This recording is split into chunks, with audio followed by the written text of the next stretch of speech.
there's Dolly Thakur. Oh God. Fiona Das Miranda, Meera Krishnamurthy, Romana. There's Shumantro Ghoshal, Taha, Vishita. So we're soon going to be online. So I think we can now begin. May I invite all of them on the 8th of November?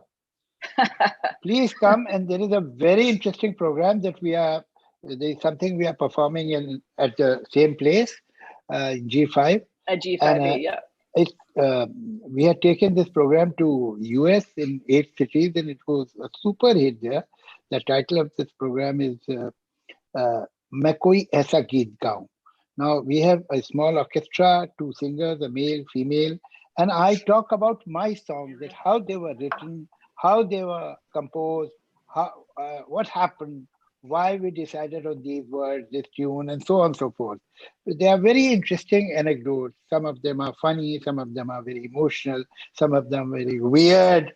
So you'll thoroughly enjoy the program. But we need it is on obviously Zoom, and people in Delhi and Indore and Bhopal will be watching it. But here we have a 2 choice. Either you be kind enough to come, or we talk to the walls. So we'll be very, very thankful if you come and have some good time. We'll follow safety protocols if you let us know that you'd like to come. Okay, yes. I think we can begin the session. Okay.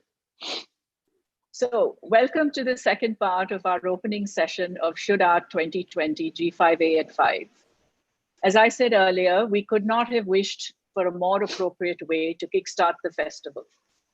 We have 4 very talented individuals who have the courage to stand up for what they believe in through their work and their platforms, to show us alternate views of the world, views that might enable us all to be a little more mindful, more vigilant, and certainly more compassionate. Now, God and Rationality with Javed Akhtar and Rajeev Bhargava. I'd like to welcome both our guests tonight. And I realize that I could cover the entire time slot for this evening if I were to present all the achievements of both of you. So I will share a condensed version instead. Javed Akhtar is an award-winning poet, lyricist, scriptwriter, and activist. He has recently been honored with the Richard Dawkins Award this year by the Center for Inquiry. You can't hear it, huh? And the Richard Dawkins Foundation in the United States for his courageous public stand on behalf of atheism, rationality, and free thought. This is one amongst various others over his distinguished career that includes 5 national awards, a Padma Bhushan, a Padma Shri, by the government of India. In 2010, he was nominated to Rajya Sabha as a member of parliament, where he was instrumental in the passage of the Copyright Amendment Bill through both houses of Indian Parliament after a long struggle. Rajeev Bhargava is an honorary fellow at CSDS and the director of its Parekh Institute of Indian Thought. He was also the center's director from 2007 to 2014. He has been a professor at JNU, Jawaharlal Nehru University, and the University of Delhi. He is also an honorary fellow, Balliol College, Oxford University.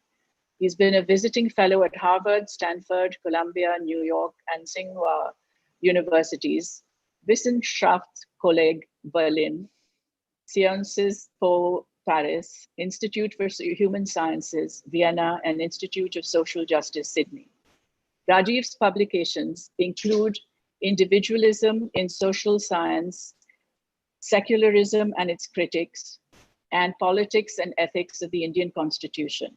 What is political theory and why do we need it? And the promise of India's secular democracy. His work on secularism and methodological individualism is internationally acclaimed. He writes regularly for The Hindu. I'm even more daunted after formally reading just your abridged bio notes. Thank you both for being here. It is not only a huge privilege, but indeed a very nostalgic moment for me, as I recall the wonderful moments together, having relaxed yet fascinating and stimulating conversations interspersed with wicked wit and raucous laughter while at Shabana and Javed's home. I have requested both Javed and Rajeev to extend that tone and mood as we welcome all of you to join us and listen in as these two brave hearts take us on a roller coaster ride. God and rationality, two words juxtaposed that reveal vast landscapes of mixed emotions between them, is a fitting next move after our earlier session, which discussed, can art break the silence? Fasten your seatbelts, folks.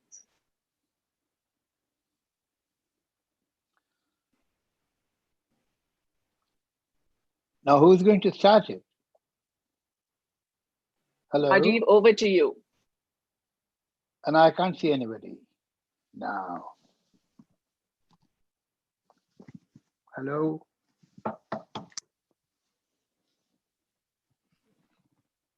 Rajeev, can you hear me? Nobody can hear anybody. Rajeev, can you? Ah, yeah, he's there. Yeah, Rajeev, can you hear us? Yes, I can. Perfect. So we're all ready for you to take it over. Okay, let me begin with atheism. Okay.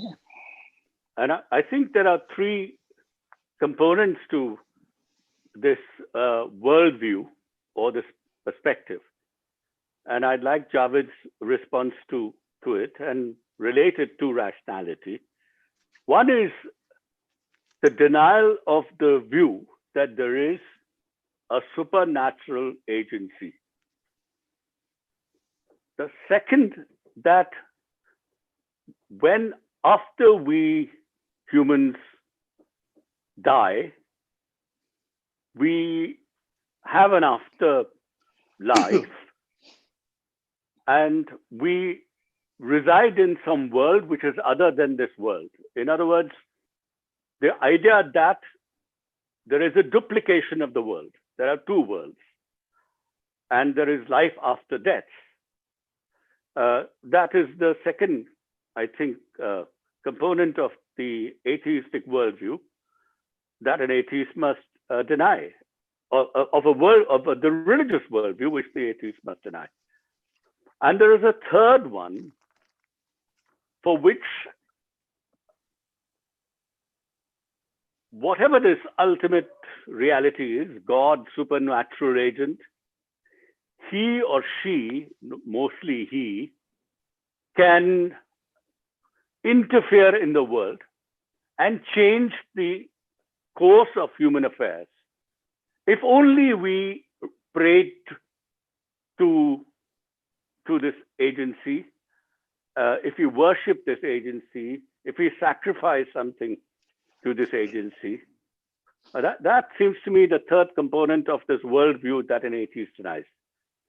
So I would like, Javed, this is just to start our discussion.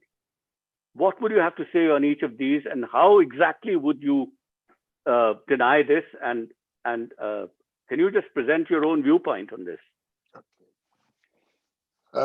Number one is the supernatural power. Number two is life after death, some kind of life, right? Whether you come back like a good Hindu, or you don't come back, go to heaven like a good Muslim or a good Christian. And what was the third? The third is the ability that this supernatural agency has to change the course of human affairs. Yeah. Okay. To our liking. I mean, if we pray to it, then some. Wonderful. Now, first of all, let's deal with what you call supernatural.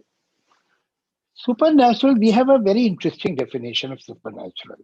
Anything that we understand is natural. Anything which we don't understand is supernatural. And the moment we start understanding that too, that ceases to be supernatural, it becomes natural. And the supernatural is a little away from our reach, that's all. And this reach is increasing. The supernatural is on the retreat. Floods were supernatural. Earthquake was supernatural. Diseases were supernatural. Harvest and flowers were supernatural. A snake was supernatural, and so on. So supernatural is something that we have not been able to solve till today. That's about all. That is the reality of supernatural. Let's go back to what are the possibilities of any kind of life, whether on this planet or somewhere else after death. Now, first of all, we have to understand that if I'm going to have this life after death or I'll be born again, who am I? What are the components that make me me? There are two things, a body and the mind, not the brain. Brain is the computer, but that software which is in that hardware is memory, thoughts, and whatever is there. That is me. If I am brain dead, it means the brain is within the head, within the skull, but the thought, the mind has gone. I'm dead. Practically, I'm dead. I may be breathing, but I'm not there. I am my memory and I am my body. Without this body, I couldn't have retained the memory also. The consciousness was not possible. Now, in a woman's womb, a sperm and an egg means, which is so, so ad hoc that it just happens. There could be another egg, there could be another sperm and whatever. But a body is slowly formed there. Now, each one of them have chromosomes and they make a deal between them. This deal is like finding 5 horses in 5 trillion horses. That these are the winners. Maybe more. Maybe I'm still being stingy. This combination will never happen again and could never happen again and can never happen again with the same person's sperm and same person's egg. It cannot happen again. This combination, which ultimately these chromosomes, the deal they make, that is why 2 people cannot be exactly the same. 2 people cannot have same fingerprints. Now this unique body is formed, unique, which cannot be repeated. And after 9 months, this body is delivered. This body is delivered at a place which did not exist before this body. I have a brother, younger brother. Was he born in the same house where I was born? To same parents? No. I was born to a man or a woman who had no children. He was born to a man or a woman who had a son. Did he live in the same house in which I did? No. I lived in a house where there was a father, there was a mother, and a younger brother. He lived in a house where there was a father and a mother and an elder brother. We lived in 2 different houses. Our composition, physical composition was different. And right from the word go, our circumstances were different. Now, these circumstances are turning into memory and experience. Gradually, he went to one class. I was elder, so I went to another class. I met some other boys, girls. He met another. He had another experience. Throughout, our experience are totally different from each other. There is some common ground also, but as we grow, that common ground keeps on shrinking. So ultimately, at the age of, say, 18, his repertoire will be totally different and unique. It has never happened before, this set of memories, and it can never happen again. And my repertoire is totally different. So who am I? I am my mind, and I am mind or my body. Both of them cannot be repeated the moment they are disintegrated. So how will I be born again? Yeah. Javed, can I just intervene here? Yes, of course. I think, I think when you say this can never happen again, this is impossible, I think there is a very strong certainty there, which reminds me of a certain deterministic universe. a kind of a Newtonian universe, as if there are these laws which are fixed, these natural laws, and nothing can deviate from these natural laws. Whether it is to do with our body or whether it is to do with the material universe, everything is strictly determined. But as we know, even in the natural sciences, by the way, I'm just playing a devil's advocate here. I mean, there are a lot of disagreement between us, but I'm playing the devil's advocate. Even in the natural sciences, people believe that the maximum claim, the strongest claim that you can make about the universe is that it is probably likely that this is the case. In other words, probabilistic reasoning is accepted more and more after quantum physics.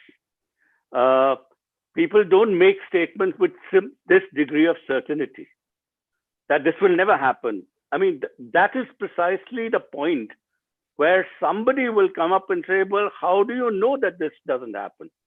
Maybe there is some intelligent designer, some intelligent design whose power is such that he will make it happen. So I think, the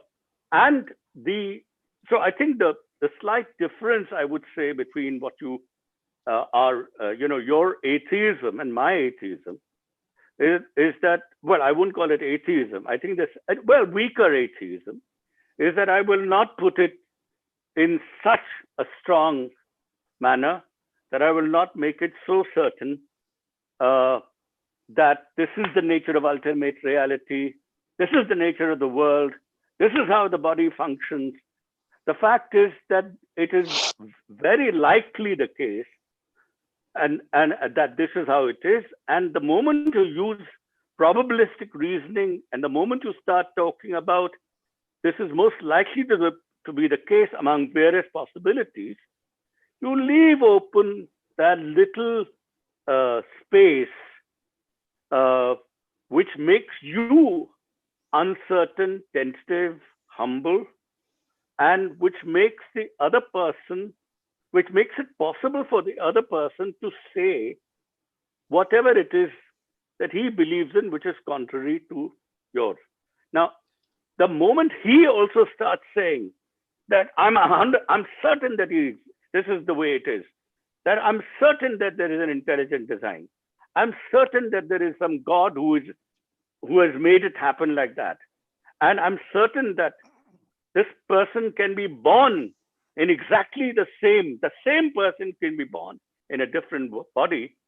I think we are losing the difference between an atheist and a dogmatic religious person. So I would say that let's make assertions of a certain kind, but not so strongly that our certitude begins to sound as dogmatic and fanatical as the certitude of the believer. I know that if you say something with certain modesty and uncertainty and say that I'm not too sure, but maybe it appeals to perhaps more people because they themselves are mostly uncertain and insecure and not very sure of things. So it is good for their self-respect and for the egos that, all right, he's also uncertain. So life is not as bad as one thought it was. But the fact is that there are certain things which are totally certain. You are talking to me and I'm talking to you. We can't have another opinion about it, that we are talking to each other. Now, okay, I'm not very certain whether I'm talking to you or not. I can't say that. And even if I say it will sound funny. So there are certain things. There can be another writer. There will be many poets. There will be people with this name called Javed Akhtar. There can be many people. There can be many people who can be more or less in my environment or circumstances, but they cannot be exactly me. Or like you, or like anybody. Because if you go into the detail, that they will have same father of the same name, mother of the same person. Their mother will die on the same date when my mother had died. The father will die on the same date. The father son will have exactly the same relationship they had. And then the college, they'll meet the same class fellow. Then everybody will have to be born again for me and be there to serve me, to repeat my life completely. How can it be possible? Suppose I am born, now I'm sent to some other school. Then I'll cease to be the same person. My whole life history cannot be repeated. And I am my life history. It cannot be okay. comma. Just it's not possible. Yeah. So there are certain things to say that everything can be maybe, maybe not. No, there are certain things which are certain. Like this earth is round. There is one society in USA. It is called Flat Earth Society, and they have a lot of members. They are wrong. So why can't we be certain that they are wrong? So they are wrong. No problem. I'm sorry, but they are wrong. Javed sir. The fact is, one minute. Okay. Are you suggesting that whatever life I had, minute by minute, day by day, incident by incident, can happen again? No, I'm not suggesting that. Then I'm As not a matter that of fact, person. Then I won't be that person. The issue is not about our daily mundane reality. The issue is not about the dry, medium-sized objects that we are surrounded with. And the issue is not about you and me as persons. The issue here is about ultimate reality. What is the ultimate reality? That is the question. And about that, even scientists are uncertain. From where we have started, can I be born again? Can I be born again? This is the topic. We'll go to ultimate reality and in the length and breadth of universe, but afterwards. Your question was life after death, life in any alternative form. The same person's life. My chemicals of my body can go in the earth and they can turn into a flower or maybe a cockroach, but that won't be me. Who am I? I am a set of memories, a particular body and a set of memories. That is what I am. Can you recreate that set of memories again? No. No, we have no disagreement on that. Then we agree. Then we will agree that I won't be born again. Yeah. No. Thank you. Okay. So let me put it slightly. Let me take you in a different direction, and let's think about it together. So let's say that if you're looking at human evolution, there are a lot of things that we share with higher order animals or with mammals. Yeah. But then we have developed three very distinct cognitive systems, or three different ways of grasping reality, three different ways of representing reality. And each of them is very important. One is, well, let's call it, it's called mimetic. And so here we have thinking, but this thinking is embodied in our action. It's not something that is taking place in our brain. It is happening directly in our action. And there is, we learn certain skills, certain practical skills, and we perform them. And we perform them in public. And we learn them by mimicking, by rehearsing, by reduplicating. I mean, we know that whether it is theater or music or cricket or any other kind of athletics, or this is something which is pantomime. It's all very important, right? This kind of thinking. So mimetic and in collective, in societies, you have rituals, and this is something which is not which happens only in archaic societies. modern societies also have their own rituals. So this is one. The second, of course, is what we might call a mythic understanding of the world, which is linked to the birth of language. So we now tell stories. We use our imagination. We think of fictitious entities. We have fantasies. Today literature is part of it, but there were times when epics had the same kind of, we have mythical figures. Our Hindi cinema is very much a part of this mythic world. It doesn't claim to know the world in a scientific way. It tells us a lot about the world through myths. And so this is the second, which has narrative is the key here. And the third is the theoretic, which uses capacity of intellectual reflection, of abstract reasoning, of analysis. It disengages from everyday practices and extracts certain abstract principles, either of understanding or of morality. And this is something that, let's get this. This is the theoretical, right? Now, each of these have developed over a period of time.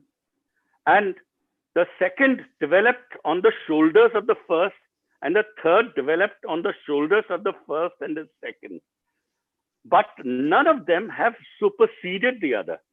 All humans need all these capacities. Theory plays a very small role. The kind of thing that you and I were talking about earlier, science, it's a very small role. It tells us, it explains the world, it makes us understand. And I totally agree with you or with anybody else who would say that this is a major epistemic gain. Our grasp of the physical world, our grasp of the material universe has become immensely more than it was earlier. So this theoretic capacity is fantastic for those reasons. But it doesn't mean that the other two capacities are gone. Now, God and religion and gods and goddesses belong to the first two. The moment it pretends to do the third, it has to be shown to be relatively inferior to science. But we are talking only about the physical world over here. We're not talking about human emotions. We're not talking about human relationships. Science has very little to say about that. It doesn't talk about inner depths of individuals, nothing to say. So here we compete. We are now. So I think religion, one might say, is a part of the mimetic and the mythic world. And to use the standards of theory and science and judge religion by those standards would be irrational. We shouldn't do that. I mean, just as when you taste wine, you cannot have a theory of wine tasting, nor can you teach wine tasting in a class. You have to taste it and then decide how good the wine is. Likewise, when Azharuddin played a square cut or Tendulkar played a straight drive, I don't think any classroom teaching can do that, or you can have a theory of that. It's something that you pick up and you learn, and you can build stories, but you can't, you can tell anecdotes about it, but you can't explain it. It would be wrong to try and scientifically explain this. So I think, I've gone on for too long, I'm sorry for that, but to put it very succinctly, I think this battle between science and religion is a battle which science will win, undoubtedly. Having said that, the theoretic mode was born at the same time as the great religions and the great philosophy were born. In the 6th, 7th century before the Common Era. That's the time of Confucius. That's the time of Plato. That's the time of the Buddha. That's the time of Jains.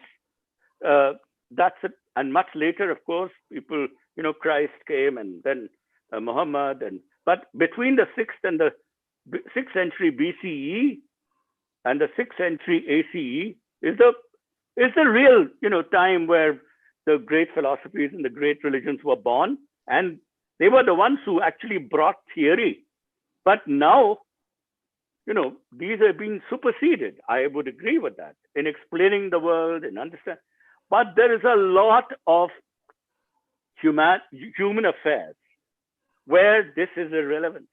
And religion plays a very important role in the life of those people. And fictitious entities play a very important role. And God may be fictitious. From a scientific point of view, it may not have any reality, but it plays a deeply important role, some people might say, in the life of people, in the way they organize their lives, the way they relate to each other, what they do, all the social practices. It brings a deep sort of sense of psychological satisfaction and so on. Now, I'm kind of persuaded by this view, and I wonder what you think of it. Well, shall we come back to the topic? It is a topic. We are. Let's deal with those 3 points that you said at the beginning. So one was life after death. Yeah, it started from there. You started it. So वो कर्म वो छोड़ देते हैं क्योंकि वो आपने settle कर दिया, and you are right. अच्छा, okay. वो scientifically. No, again. So now let me put it this way. Okay. Supernatural agency doesn't exist. Supernatural agency cannot cause anything in the world to change things. No. There's another important thing, because it happens to everybody, and it affects others also. That because we believe that this supernatural agency which exists and which has the power to make me again and again and again and so on, maybe in some different forms, this supernatural agency doesn't leave me for a second. As a matter of fact, it keeps on interfering in my present life also. You forget the next line. This supernatural agency, this supreme power, is deciding whether I'll get the job, whether my daughter will get married where she wants to, whether my son will get a job, whether I'll make a successful film, and so on, whether I'll have a good house, whether I'll be safe from corona. Supernatural agency is deciding everything. And now, because so many people have decided that the supernatural power is deciding all this, it is affecting my life. I can't be indifferent. I have to tell them or decide myself whether it's true or it is not true. And we can't say that this decision will not change the society. If I surrender, I accept that, yes, supernatural power has the decision whether Javed Akhtar will have corona or he won't have it, then it's a different situation. Whether I'll get the job that I'm looking for, if supernatural power will want, I'll get the job, then my approach will be different. And they don't realize that when they believe that supernatural power has done this, then there is a domino effect. Because of one incident, because of one prayer listened by the supernatural power, the God has granted you a favor. This favor has changed the whole world. And every time he is giving favors to so many people, so constantly our lives are changing, because if somebody got the job because God decided to do that, somebody else did not get it. Because somebody did not get it, his son couldn't go to the school. Because the son couldn't go to the school, he became a criminal and killed somebody. Because the man was killed, now there is no end to this. So constantly our lives are being affected and changed because the supernatural power enters our life.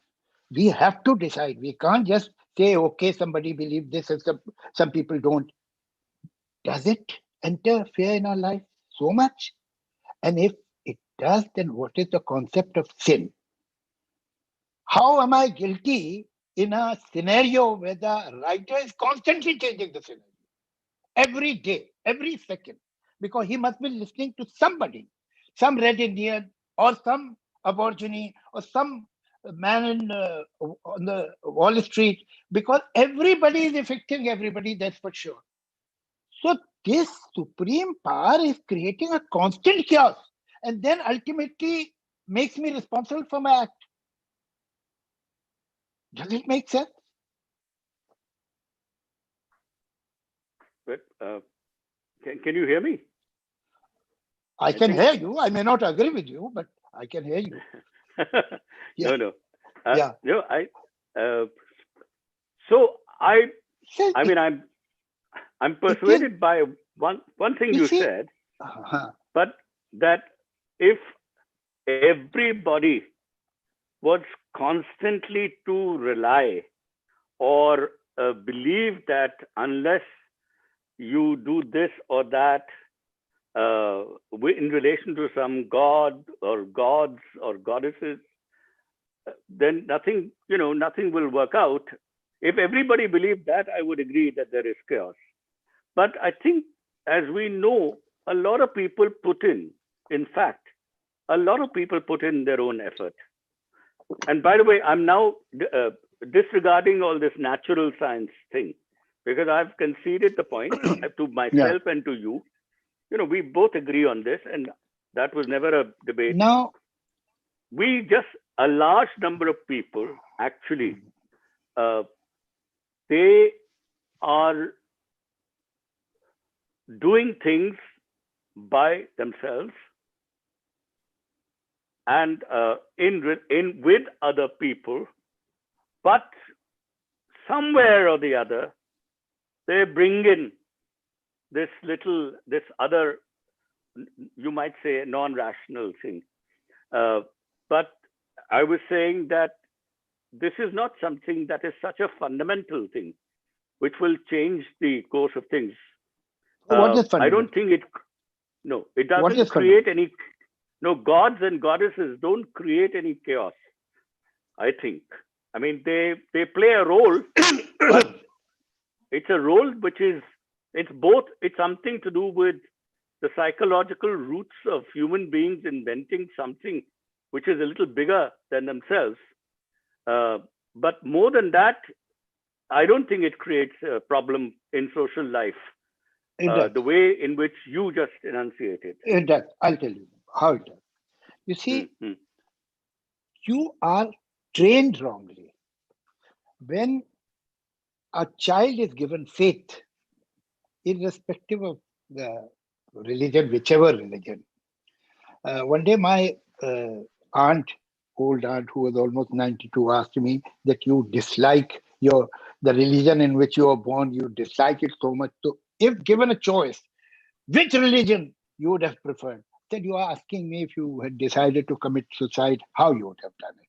I mean, it doesn't matter if somebody has decided to commit suicide any which way, it's all the same.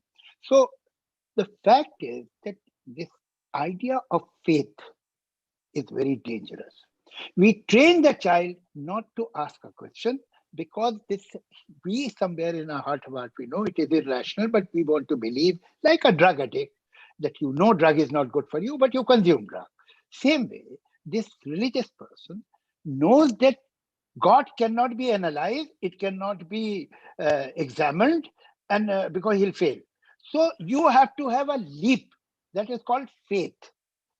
Now, what is faith? Then what is the difference between faith and belief? I believe there is North Pole. I have not seen North Pole. I have not gone to North Pole. But common sense says if the earth is round, there will be a top of it. Common sense says that so many people who have gone there are saying it, there cannot be ulterior motive. They are not asking me to worship or surrender my ego to North Pole, or they are not asking me to be loyal to them because they have seen North Pole and I have not seen it. They are not demanding anything. And there are witnesses, people who can tell. There is rational, there is logic. And if I am that keen to know, I can go to North Pole. That is why it is my belief, it is not my faith.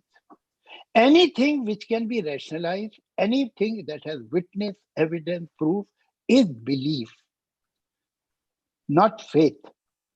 Faith means you have reached a conclusion or you have developed a belief without any logic, any reason, any witness, any evidence, any rationale.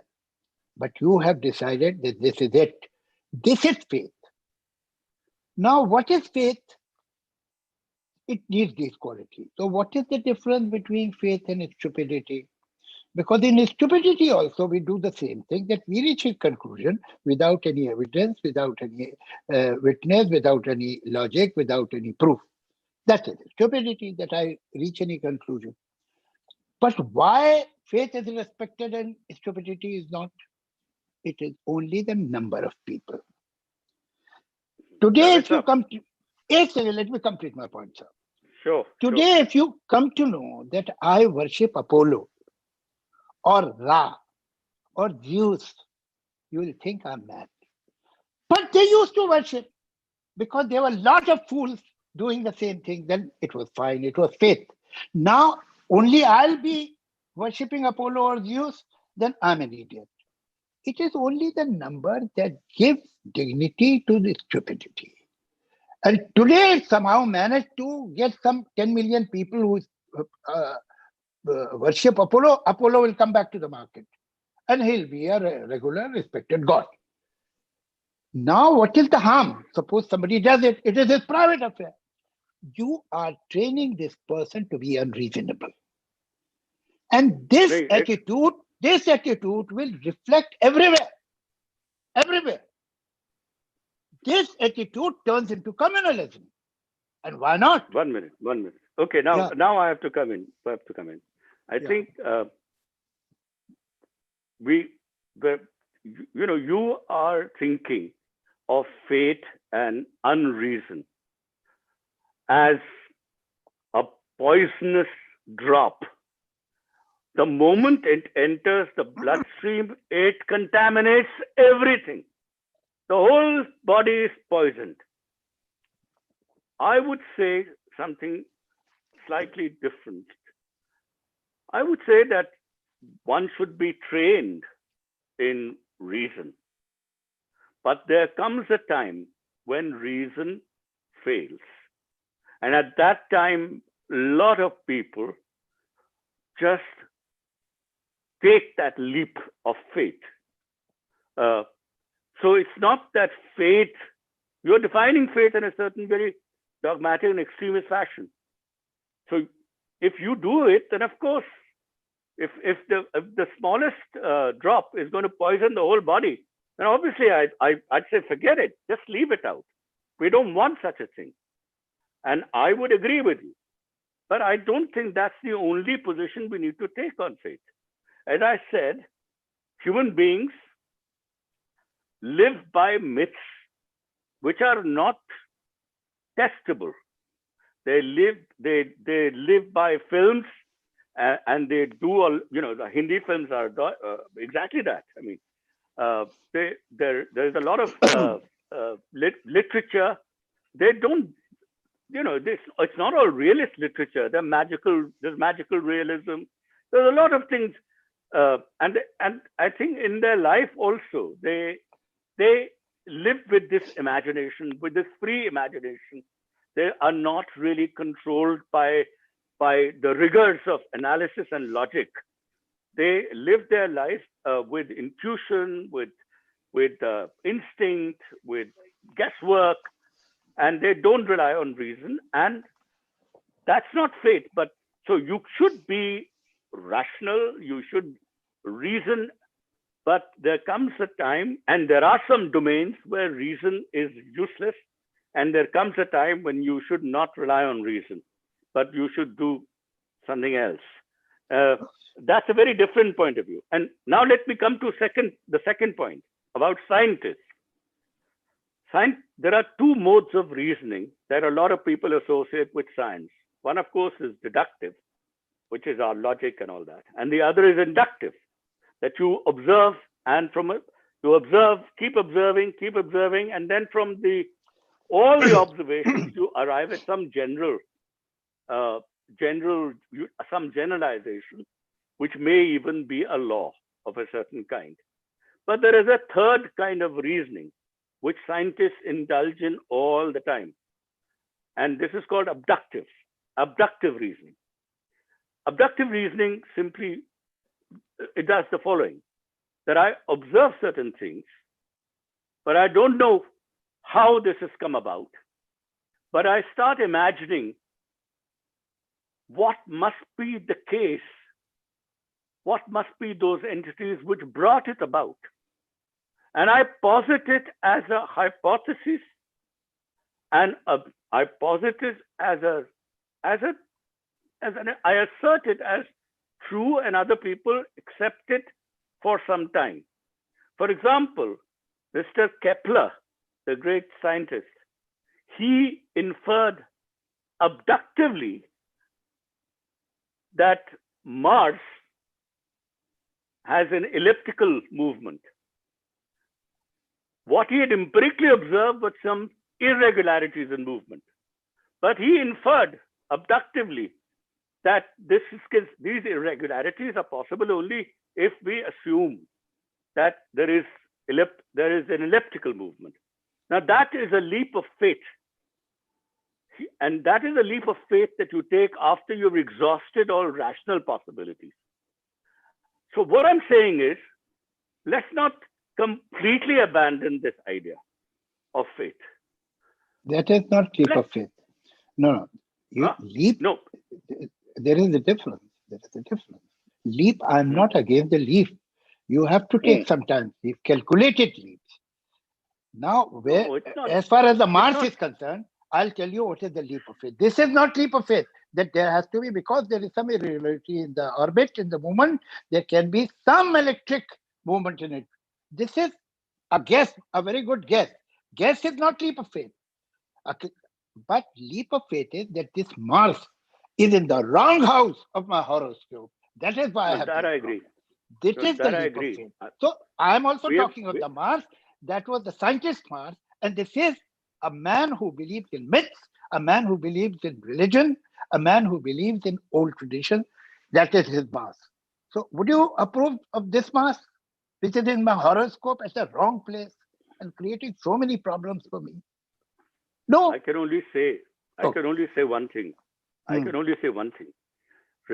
You see, regardless of whether you believe in God, gods and goddesses, or do not believe in God, anything that harms you yourself and harms others, anything that lessens you as a person and diminishes others as persons, anything that curtails your own freedom and oppresses others, regardless of whether you believe in God or not, that I'm totally against.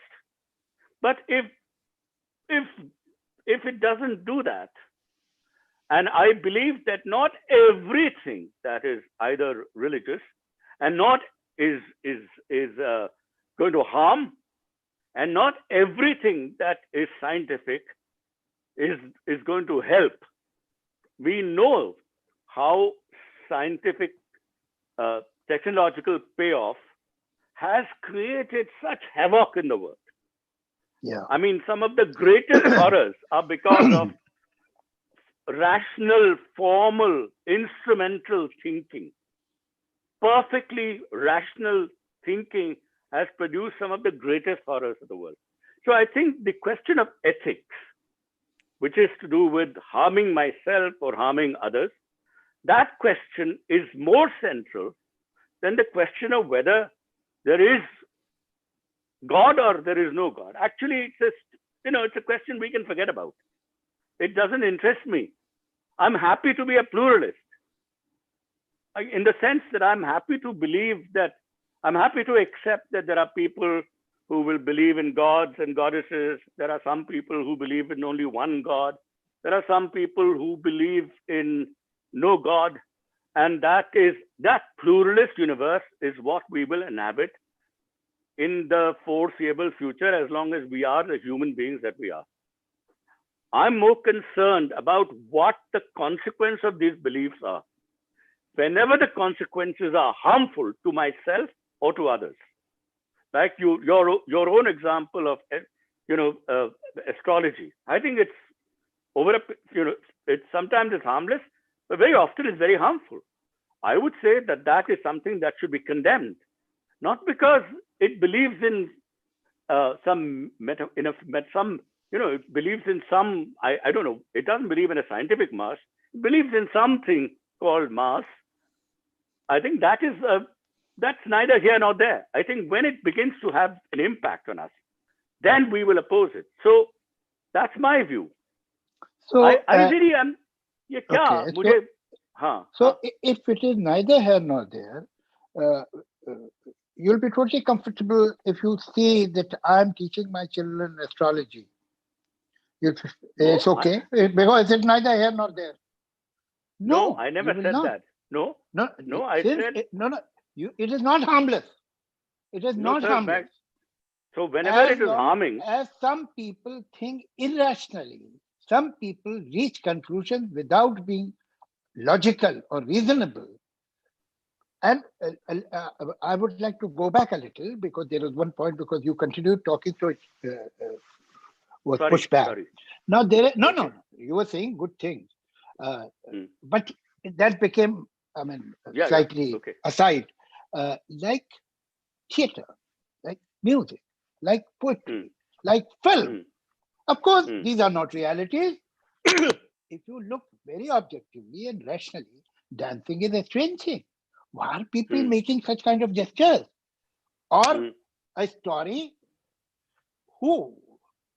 there was nobody like Devdas, and who was Paro, and who was Chandramukhi. You are making a story, and necessarily you are depressing me, and I'm crying because the man is dying, the man who never was, and so on. But there is a difference between the two. Don't put literature or art or music together with this myths, because even a novel like War and Peace had a last chapter. Even a longer film, Gone with the Wind, ultimately puts a placard that says the end. We tell them we are taking for a ride, you will enjoy, you will be in a fantasy world, but it is really not real, and we'll bring you back. This people, the religion, doesn't allow you to come back. They give you a myth and they say, don't you go out of it. This is the difference. It is not just an entertainment. It is not relaxation. It is not, a venue for other pleasures of mind, of aesthetics. It tells you can't go out. And it insists that you accept that it's a reality. I mean, Gone with the Wind did ask you that. No, Gone with the Wind lives with a lot of people after the novel is ended. Ended. You have the memory. But what do you say? I read a good novel. Not memory. They live their lives like that. Okay. Really? Yes, a lot of people do that. आपकी Hindi film में दीवार देख के बहुत लोगों ने दीवार की तरह बिहेव करना शुरू कर दिया होगा। हो सकता है, इसलिए कि दीवार जो थी, नहीं, जो ये पिक्चर्स होती है, ये पिक्चर्स कौन सी आसमान से तो नहीं उतरती ना। They take the aspirations and dreams of the people and turn them into icons, turn them into images. So they like it. Yes. As a matter of fact, when a person is liking some character in the film, that character was already there in the person, and now he's identifying with that character. Ultimately, he loves himself. All fantasies are extension of your own personality. Forget that. Here they say it is not a fantasy, and don't you dare go out of it. There is a difference. They are training you to accept things without analyzing them. Achha. And this training. Now look at let's do it. Now I buy this reasoning that ultimately you have to see what is good for the humanity, what is bad for the humanity. So let's do one thing. Take the map of the world and mark the places where there's a lot of religion. And religion and state are not in watertight compartments. Then take another map and mark the places where there is less human rights, where there is less women empowerment, where more social and economic injustice and so on. And you'll see the marks at the same places. Okay, so here is my answer to that. Yeah. If you don't look at it in 20 years, 30 years, look at about a century. We'll see. In that century, I can't think of a single place where there is no atrocity, where there are no horrors, where there is no exploitation, where there is no oppression, when there is no war. I can't think of a single place on earth, whether people believe in God or they don't believe in God. It's just horrendous. But equally, in both places where there is some kind of religiosity, I'm sounding like an apologist for religion. I don't want to do that, Javed sir. You know, we agree on most things, 90%. Yeah. But nonetheless, for the sake of this argument, but आप सोचिए इसको. I know. Religious, I mean, a lot of places which are deeply religious, a lot of people who are deeply religious are full of compassion, of kindness, of generosity. Many religions themselves have taught that. I mean, Buddha is a good example. So, we can see that in Myanmar. Yes. We can see that in Sri Lanka and Myanmar. I'm saying that there was no place in the world, regardless of Buddha or Christ or anything, where there is no horror. And I'm also saying that there are places in the world, at some point or the other, they have been, regardless of whether they were believers or not believers. You know, in India, there are great traditions of atheism. Atheism, Buddhism, Jainism, but also the Vedic rituals. Lokayata. All these. Lokayata vagara to thing, but Mimamsa, which is the whole philosophical justification of Vedic rituals. All of these don't believe in God. Many of them didn't believe in an afterlife. Many of them. Particularly the early Vedic people, they did not believe in either reincarnation or in life after death. But the amount of political violence that there was in those societies was amazing. Everybody was conquering every other principality. There was no belief in God. Gods and goddesses were around, but they were pretty irrelevant. But there was no shortage of violence. Raw violence, physical violence, political violence, ritual violence. My God. So I'm persuaded that you need to reform all worldviews, regardless of whether they believe in gods and goddesses or not, because all of them have committed these horrendous atrocities. And they do it, either they do it in consonance with their worldviews, or they do it despite their worldviews, which means their worldviews fail to curtail them. They just, I don't know.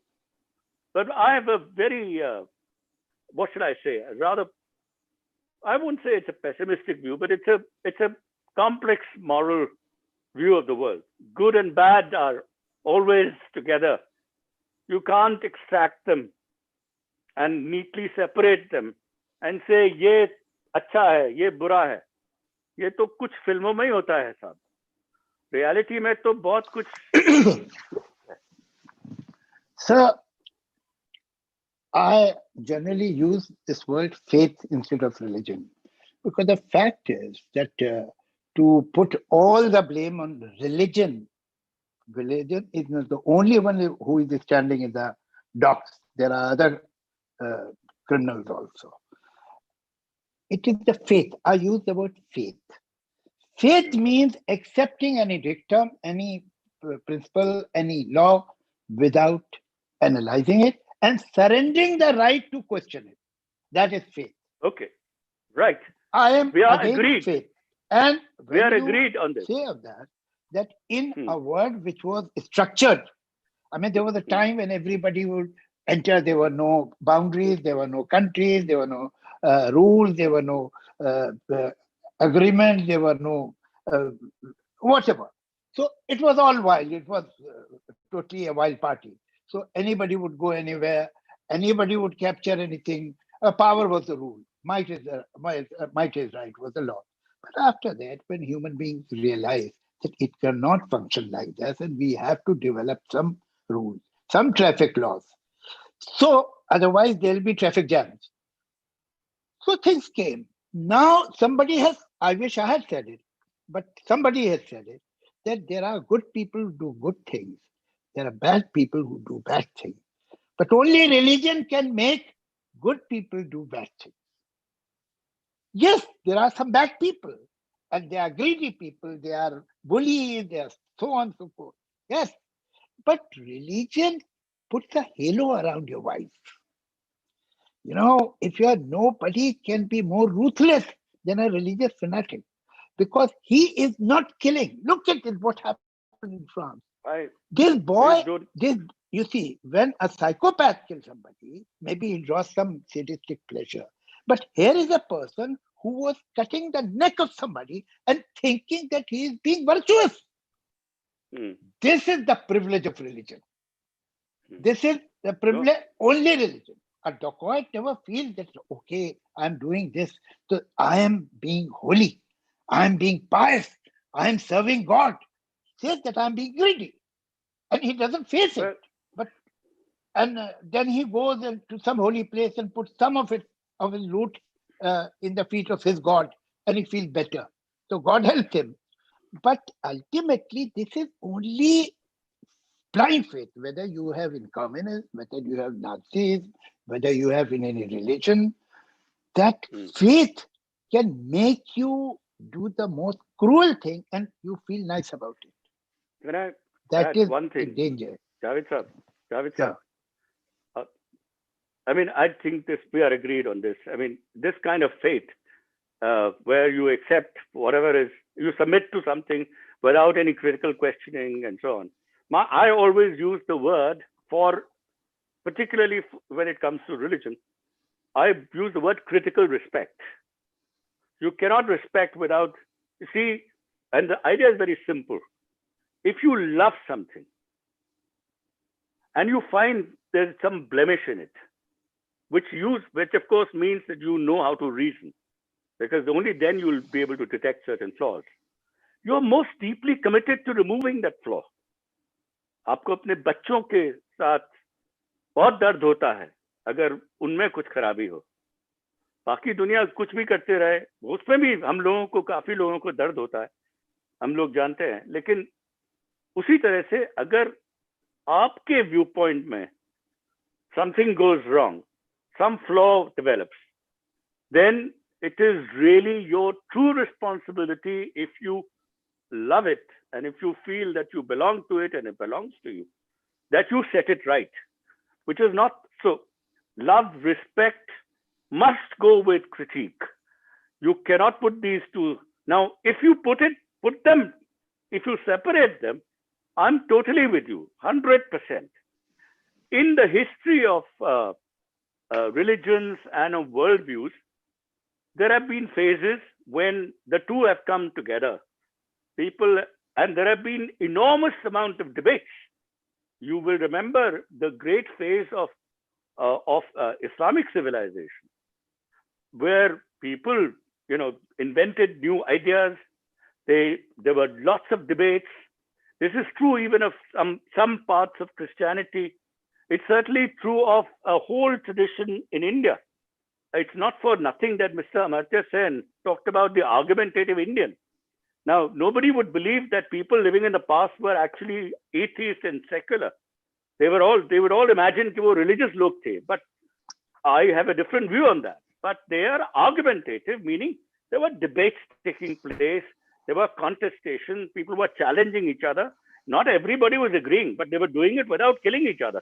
So religion and critique have not always been separate, as if this is one and that is exactly the opposite of that. Very often in the history of all religions, they have come together. The criticism, challenge has gone with a certain amount of belief and even some amount of faith. So I would say that I agree with you that whenever there is faith is disconnected from reason, then it's a terrible thing. But if people know how to combine the two, then it can be very productive. Of course, you have to have a slightly different understanding of what faith is. And I concede that point. If you have faith defined as blind faith, surrender of reasoning, no questioning, obviously you and I totally agree that this should be, we should all kind of fight it, and we should make sure that the world is removed from this. But I don't think we need to do that. I think blind faith is wrong language. If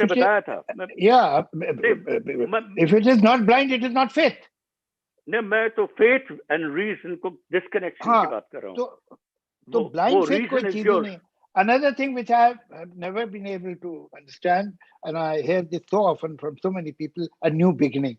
So is there anything like old beginning? If it is a beginning, obviously it has to be new. Otherwise, it's not a beginning. मुझे लग रहा है one thing, एक चीज हम ले आते हैं, which is something which we haven't touched upon. We have Anuradha has come, which means that our time is, more or less up. No, Rajeev, I've come in also because there's a lot of interesting questions which I thought might be nice to just bring in. Yes, only one thing. Sure. I just want to say one thing, because we haven't discussed rationality. What is rational? And, what is rational action? And but maybe we should leave it for some other day. For part two. We have this. Yes. We'll do it. Part two. I mean, we brought it in, and maybe in the discussion it will come. Today we have discussed the wrongs. One day we'll discuss the rights. So Rajeev, would you like to pitch the questions, or should I just? I can. No. You do it. Please. Okay. So one of the questions from Apurva for Javed is there is God an objective truth or subjective truth, or no truth at all? There's no truth at all. It's wrong. It is created by people who did not know anything. And we have inherited it from generation to generation. As a matter of fact, these are the beliefs and these are the faiths of the dark ages. And suppose somebody who lives in a village comes through Bombay, Delhi, and in a cosmopolitan city, starts living exactly like he used to live in the village. You would say that he has come to Bombay, but he has brought his village with himself, and he is still living that life that he had in that village. The same way, because we have carrying those beliefs and those convictions that were from the dark ages, where people did not know whether Earth is round or flat, we are in a way, in spite of all the scientific and technological progress, we are a part of us is in dark ages. We have yet to cut that umbilical cord with dark ages.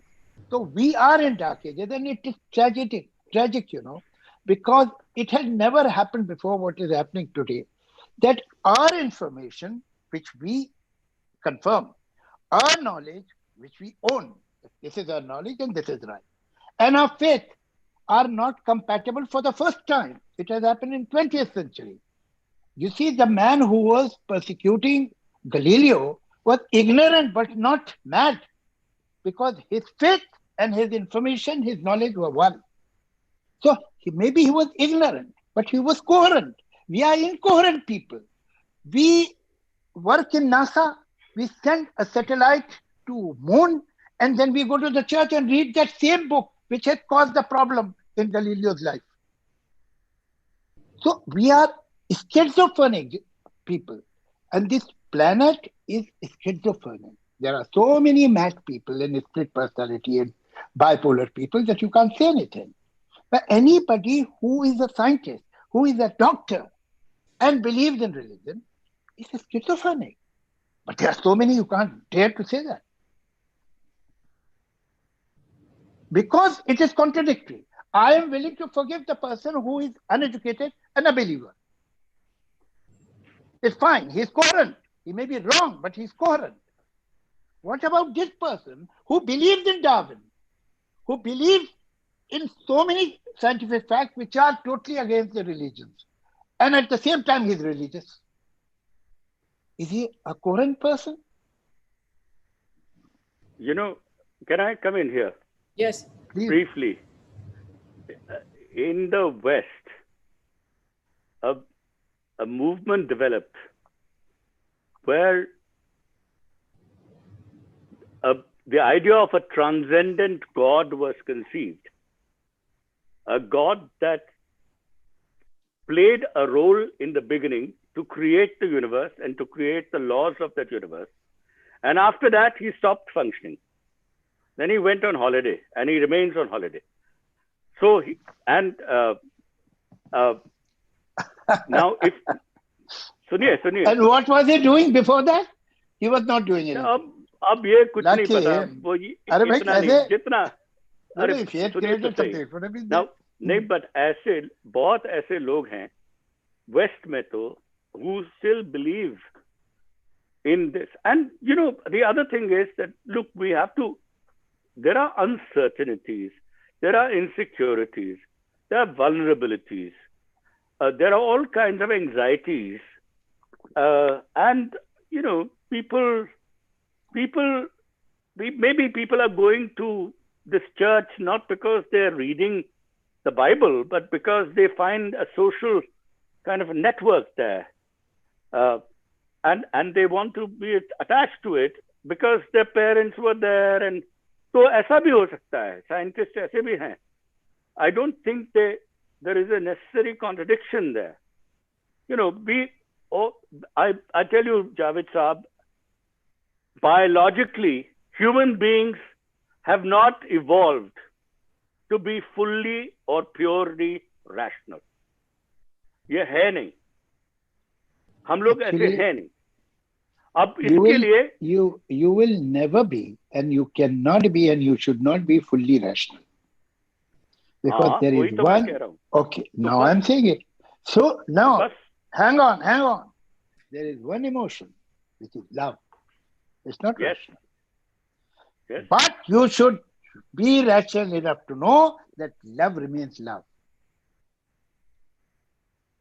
Love is not a rational. Look at a mother. A lot of people. How a lot of people. Mother carries a baby, but tomorrow, if the son grows up and becomes a psychopath killer, and the mother protects the son, that is wrong. So your love should remain love. That is irrational, but it is necessary for the survival of this race, for this species, or any species for that matter. Love. Without love, no species can survive. And particularly the love of mother, which is totally irrational. Why should she take so much of trouble? But then it should be guarded by rationality. This is the trapdoor from where God, superstitions, religions, all of them enter. They enter from this part of irrationality of human personality. One question from Vanya Vaidehi.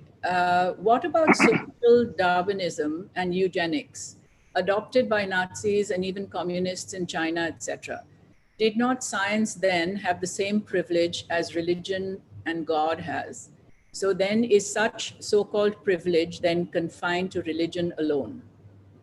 Vanya. Shall I answer it? Yep. Javed sir. I think we have covered. I have told you it is the faith. The movements that you are talking about had turned into faith. You could not question them. You could not say, because the masters decided this is it. This is the superior race. This is the pure Aryan blood. And you could not question it. And this is the inferior race. There was no discussion. You could not discuss it because it had turned into faith. The moment they ask you not to question, run. Just run from there. whether it is this ism or that ism or this religion or that religion. You are talking of the power of the faith. Nazism was a faith. It could never go through any analysis. You could not put it under a microscope and see whether it is logical or illogical. No, what I'm saying is logical, period. So that is what you burn people alive. You put them in gas chambers. How do you justify it? Without faith. You cannot. You need faith for it. This kind of crime and giving it dignity needs a lot of faith. And here's one from Louis Miranda. It is true that the recent beheading in France was because of religion, but beheadings happen for other reasons: caste, color, income equality, national pride, etc. Do you have a view on why people kill each other in the name of these differences? Faith. Faith. They believe that this race is superior to that race. This is their conviction. It cannot be discussed. Or color. Why the pigmentation of a body can decide a caliber of a person, I have no idea. I have no idea. If white is a better symbol of intellect, caliber, intelligence, IQ, then those who are more white than the white, like say Scandinavians, happen to be more white than the Eastern Europeans. So are they superior? In white also you have many shades. I mean, it's logically absurd. It's totally absurd. But you believe it because you don't rationalize it. You are told. I mean, I think KKK is not known for their logical representations of their point of view, as far as I know. You need faith. A couple of things I want to say. One, of course, is you rightly pointed out hate, and I think these are systematically nurtured ideologies of hate. I think hatred is not just an individual propensity. It is a socially constructed ideological structure which is responsible for the kind of beheadings that you are talking about. The other two conditions are also very important. And I think we shouldn't think of, I don't think the question had that, but somebody could have interpreted the question as if what the questioner wanted to ultimately say was there something innate about human beings which leads to aggression. I'm not saying she said that or he said that, but I'm saying somebody could interpret it. But that's not true. There are institutional conditions. There are political conditions where which enable certain ideologies to function without being checked. And when that happens, you have these kind of beheadings. This is not a spontaneous, natural behavior on the part of someone. This is something which is politically, culturally, institutionally, ideologically nurtured. And this is one of the culminations of that. And it takes a long time for it to happen. So, and anything, it can happen with anything, nationality, caste, religion. But we know that these are things which have been manufactured and nurtured for a very long time. So, you see, I think there are. Please continue. No, okay. Let's cut off. Okay. You see, all the intoxications, all the drugs are bad, but cocaine has a special position. See, even you will see, if you look carefully, there are many disputes which, to begin with at least, were political. And they are still political. There are many disputes and there are many fronts which are actually, their purpose is to economically exploit others. But you will see that they are covered by religion. apparently or ostensibly, they pretend to be religious. Why? Whether you see in Asia, in West Asia, you see in Latin America, or you see the Trumpites and Trump, they are religious people. Actually, they are not, maybe. But why do they take cover of religion? Why do Hamas takes a cover of religion? Why? Why do they need this? Because they know that if we say we are doing this for this property, for this land, for this political power, people will not join us so very madly, and we will not be able to buy their loyalty totally. So the all economically exploitative system always take the cover of religion, because they know here we'll be able to stop their reasoning. Saudi Arabia is a religious place. Is it so? Those Saudi kings and princes, they are very religious people. Why do they take this cover? Because they know this is the best thing. This will disarm others. The kind of grip religion has, it is worse than cocaine. And that is why these people who have different agendas, as a matter of fact, perhaps their agendas are secular. Evil, but secular. They take the cover of religion because they know this is the best drug that we can use on the common person. And the common person will be disarmed in front of us. How dangerous religion is, do you see that? That all the vicious people are very cleverly using it. Well, I think the root cause, if I may come in here, is the idea. I mean, it goes back a long way, but the idea that there is one true something, and all other, whatever those things are false. And what is false is to be shunned, annihilated, exterminated, because anybody who is committed to that falsity is an enemy to be fought.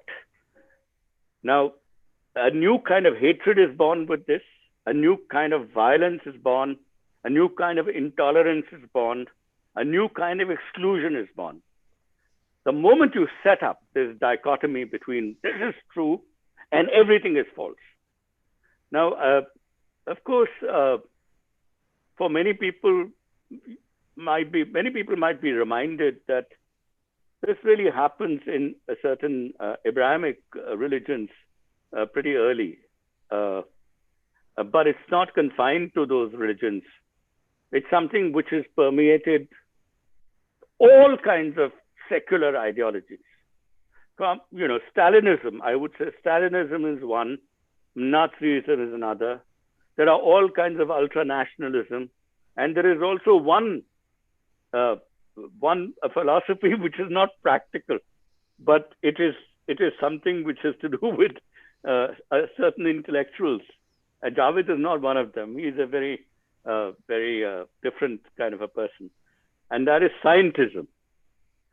To believe that only scientific truth is truth and all other truths are false, meaning poetic, literary, artistic, and social.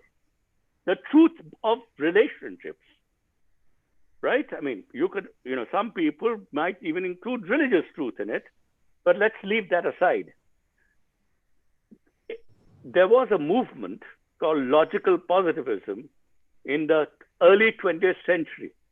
It arose in a place called Vienna, which is associated with a gentleman named Mr. Hitler.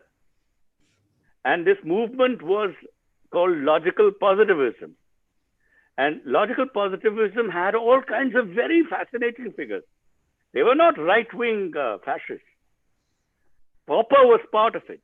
Mr. Karl Popper was part of it. There were all kinds of lefties who were part of this. But they propounded this idea that only scientific truths, scientific claims are truth, because they are either verifiable or falsifiable, all other claims are in fact meaningless. So poetry went for a 6. Every literature went for a 6. They are not. Religion, of course, was completely out of bounds. But all these things have no power to tell us what truth is. There's only science which is. I consider that to be a completely crazy movement, like other movements. But I think this is the kind of problem which is, it is true that it's there much more in religion. In some religions, at some points of time. Most people, even people from the Abrahamic traditions where this idea first grew, most specifically Christianity. Most people didn't live by those. Nobody lived by, this was a moral imperative. But like our constitution is a moral imperative. We are supposed to live. But हम लोग क्या करते हैं? कुछ भी करते हैं. उसी तरह से Christians and even later Muslims and earlier Jews, they lived their lives as they wished among a lot of deities. There was polytheism everywhere. But there was this demand and command and the एक ही. And then suddenly somebody seized for secular reasons, political, economic, वो resource को extract करके, they used it for violence and for oppressing people and for excluding people and for killing people. That's what happened. And this is something which is a disease which is not restricted to these religions alone. This is a disease of ultranationalism, the disease of Stalinism, as I said, all these, Pol Pot. So Rajeev, if I may just intervene, I think if we were to we've talked about the whole large landscape of thought, where it's atheism, God. I think what troubles most people is that we live with certain contradictions. And how do we make peace with that? So for example, one of the questions that Sukriti has is, do you think faith enables or defines ethics, morality, values, or can they exist independently? So is it possible for us to say that, yes, we know that religion divides. We know that sometimes, like you said, actually, there's all sorts of horrors that have happened in the world and are currently happening. Is there how do we live with the fact that we also do need ideas like the soul, for example?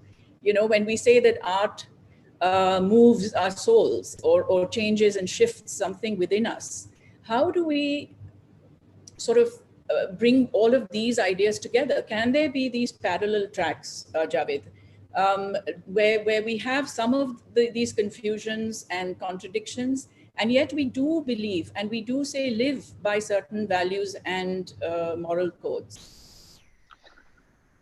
The two things. One, within your question, there are two aspects. One, about the morality, and the other thing, that how do we, when we see a good painting, when we listen to good music, what Beethoven does to you, what Picasso does to you, what a good actor, a good performance will give to you, what good poetry, a good poem will do to you. How do we rationalize it or logicalize it? The fact is that our conscious mind is office come living room of our mind, of our brain. We have many other rooms. We have attics and basements and bedrooms and anterooms and so on. They are also the part of the brain. But since conscious mind cannot visit at whenever the conscious mind feels like, it doesn't mean they don't exist. And between these rooms, there is a certain no man's land also. Yeah. Like between two countries. And sometimes the conscious and the subconscious or the immediate unconscious meet there. And why it moves you? Because there are some emotions, there were some feelings which are not available to the conscious mind. They are not at the beck and call of the conscious mind, but they are there. This tune, this music, this poem, this painting, this color connects with that. and you know that something is happening to you. It is happening within your brain.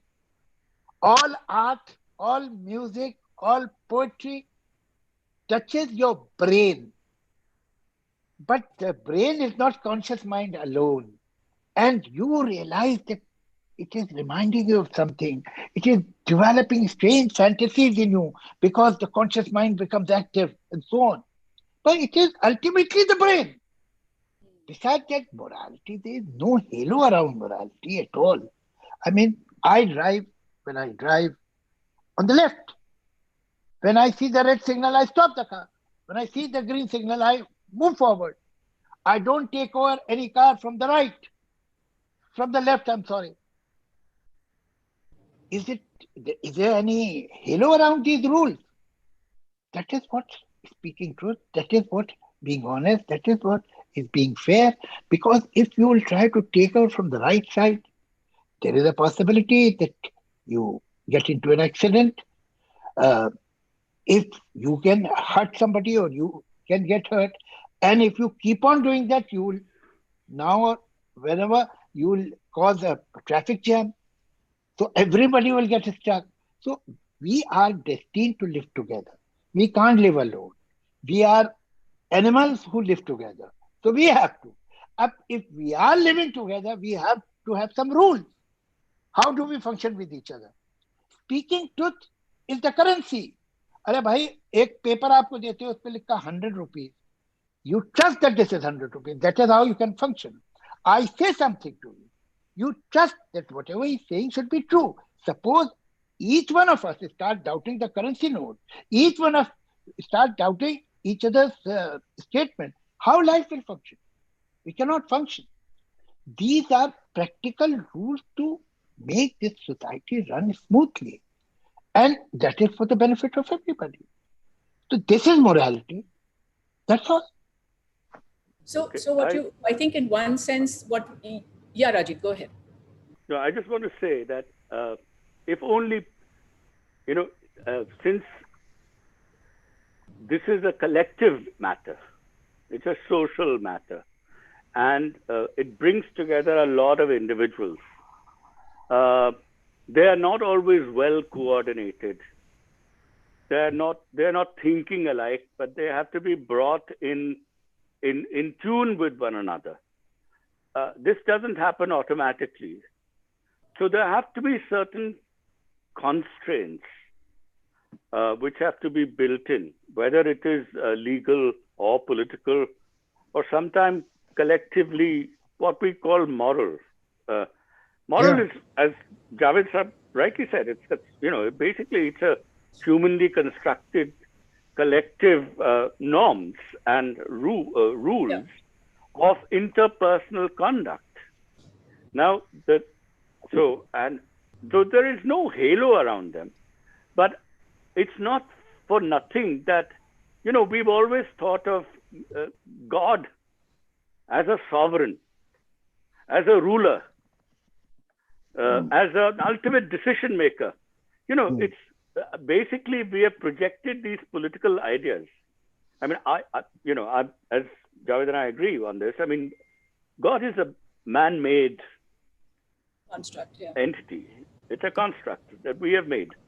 The question is whether it's useful or not, and when it is useful and when it is not. That is the real issue. There is something which exists which is not observable and which cannot be argued for, but that's something, I wouldn't call it God. I mean, whatever is the ultimate reality.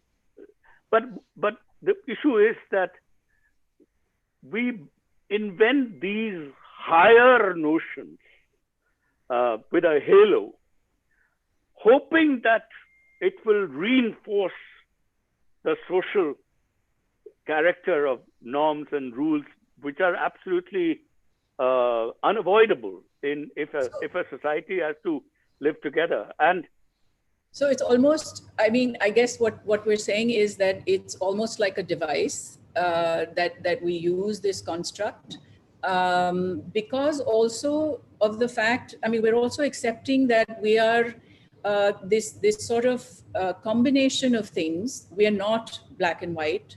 we are made up of areas that are gray and pink and whatever else. So the question that comes to mind is that there are two things I think that we need to think about immediately, which is that one is, of course, our personal levels of comfort in terms of, you know, what we believe in and what we refer to when we are called upon to make choices.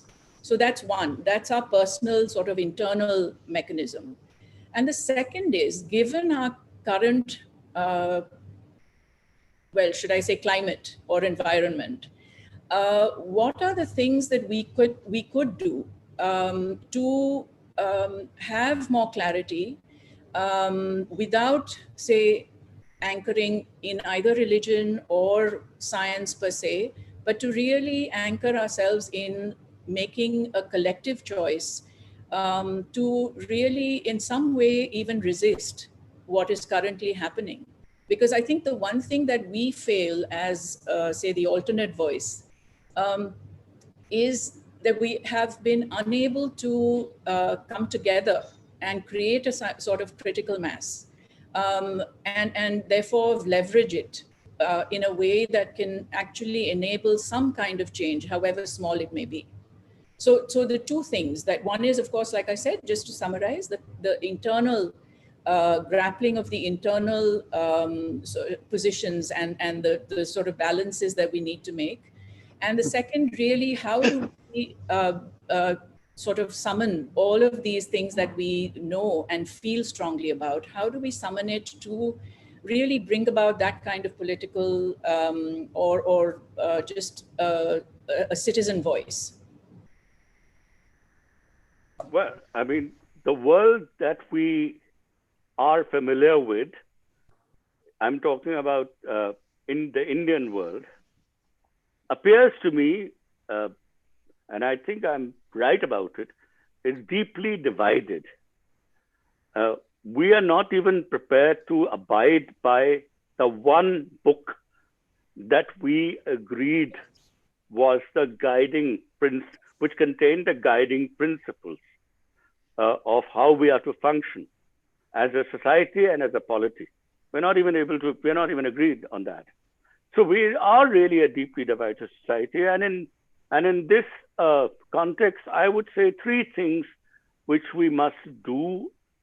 One is to appeal to people's own enlightened self-interest, because I think that is something that that is a language that most modern people understand. Not by modern, I don't mean in a normative sense. It's just today's people understand. I think we cannot find something common in all the religions for the moment. The Gandhian idea was precisely that.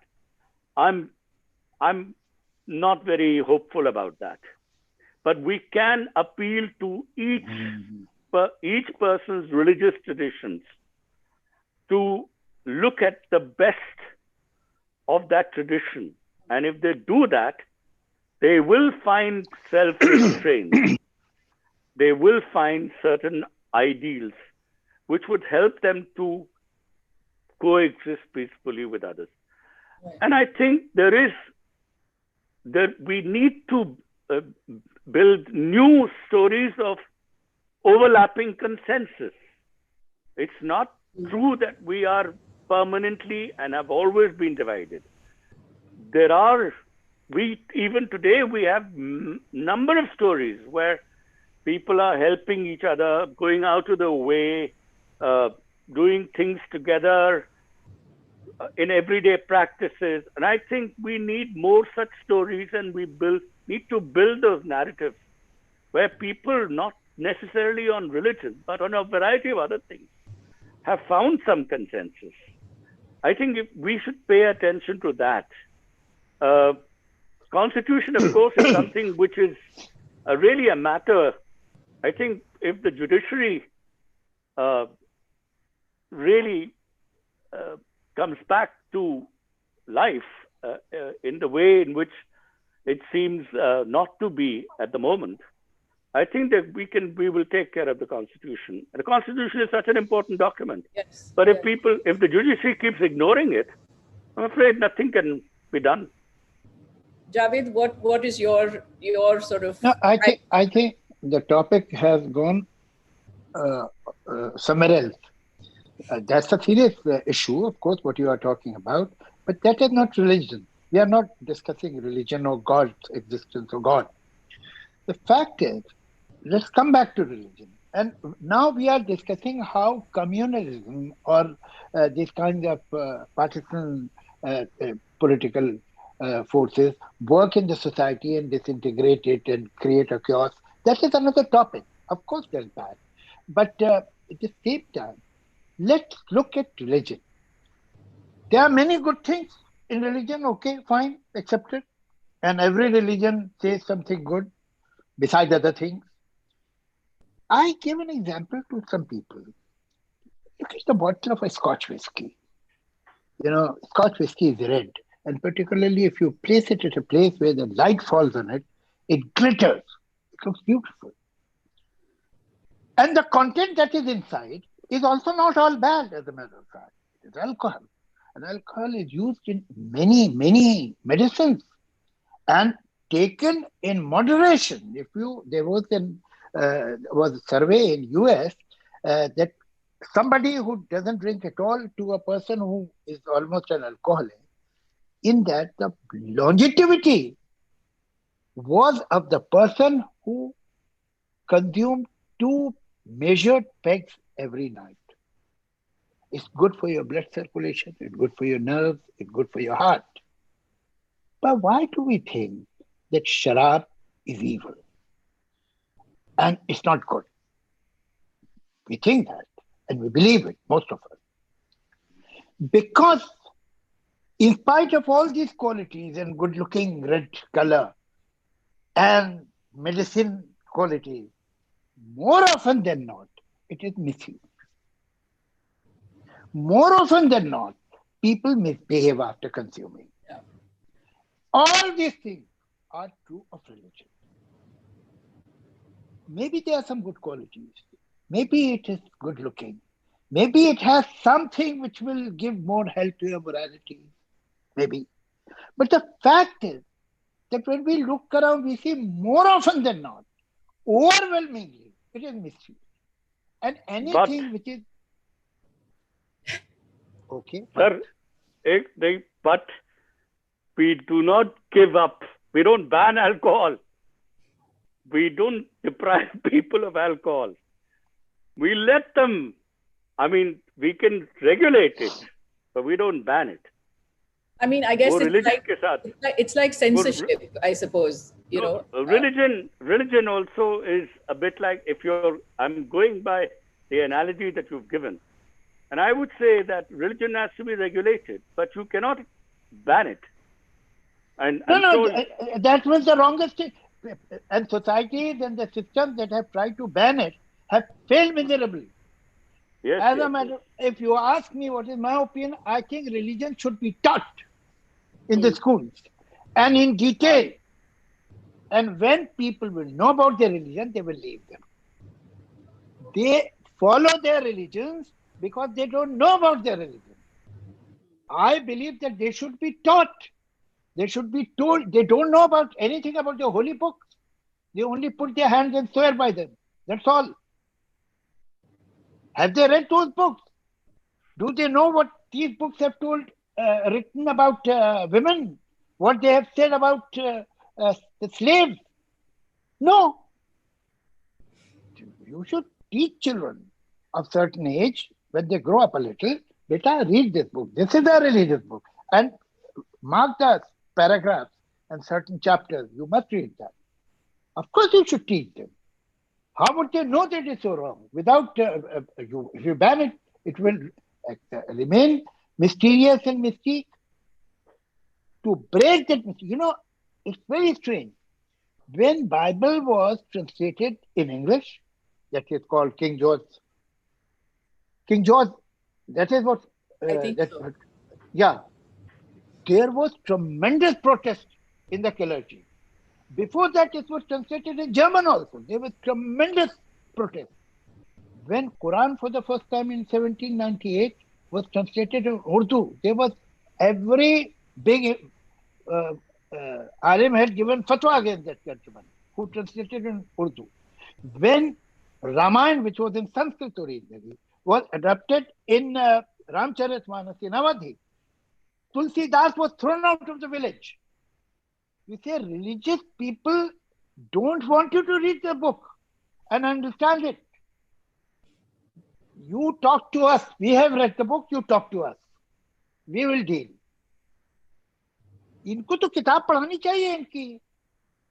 इनको मालूम तो होना चाहिए इनका religion क्या है. And if they read that whole halo, that mystique, that supernatural aura, that book will go out.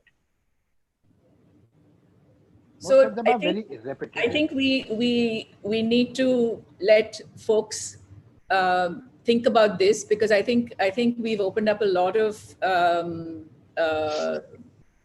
strands and threads, and I'm hoping that we can, Javed, continue this conversation as I have promised. And God willing. God willing, we'll do it again. Yes.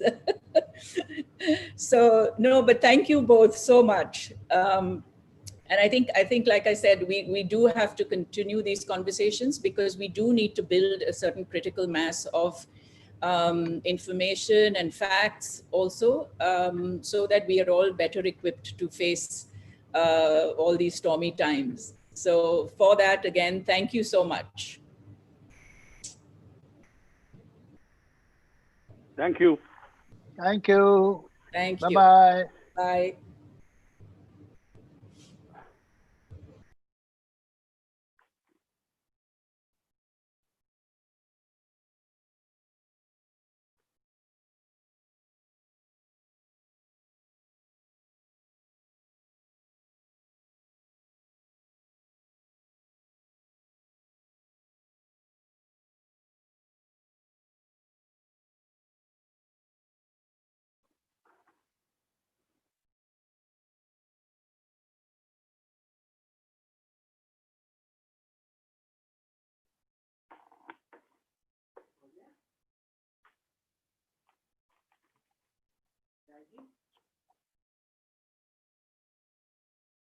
Huh? Huh? Take your headphones off. Huh? Take your headphones off.